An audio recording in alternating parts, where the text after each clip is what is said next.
আছে অসাধারণ পুষ্টিগুণ। বাদামে রয়েছে প্রচুর পরিমাণে প্রোটিন, স্বাস্থ্যকর চর্বি, ভিটামিন ই, ফাইবার এবং নানা ধরনের প্রয়োজনীয় খনিজ উপাদান। প্রতিদিন পরিমিত পরিমাণে বাদাম খাওয়ার অভ্যাস আমাদের শরীরকে সুস্থ ও সতেজ রাখতে অত্যন্ত গুরুত্বপূর্ণ ভূমিকা পালন করতে পারে। বাদাম শরীরে খুব দ্রুত শক্তি যোগায় এবং দীর্ঘ সময় পেট ভরা রাখতে সাহায্য করে। তাই কর্মব্যস্ত কাজের ফাঁকে কিংবা বিকেলের নাস্তায় চিপস বা কুরকুরের মতো অস্বাস্থ্যকর জাঙ্ক ফুডের একটি দারুণ ও চমৎকার বিকল্প হতে পারে এই পুষ্টিকর বাদাম। শুধু শক্তির উৎসই নয়, বাদামে থাকা স্বাস্থ্যকর চর্বি এবং শক্তিশালী অ্যান্টিঅক্সিডেন্ট আমাদের হৃদস্বাস্থ্য ভালো রাখতে সরাসরি সহায়তা করে।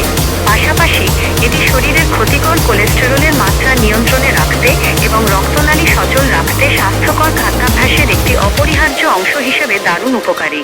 তাছাড়া বাদামে রয়েছে প্রচুর পরিমাণে ভিটামিন ই, যা আমাদের ত্বককে ভেতর থেকে উজ্জ্বল ও সুস্থ রাখতে সাহায্য করে।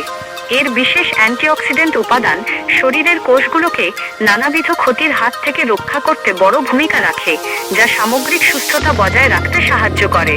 যারা নিয়মিত শারীরিক ব্যায়াম করেন কিংবা একটি স্বাস্থ্যকর জীবনযাপন করতে চান, তাদের জন্য বাদাম আরও বেশি কার্যকরী। কারণ বাদামে থাকা প্রোটিন ও ফাইবার পেশি গঠনে এবং হজম প্রক্রিয়া উন্নত করতে দারুণভাবে সহায়তা করে। তবে পুষ্টিকর হলেও মনে রাখবেন, অতিরিক্ত কোনো কিছুই ভালো নয়। তাই অতিরিক্ত বাদাম খাওয়া থেকে বিরত থাকতে হবে।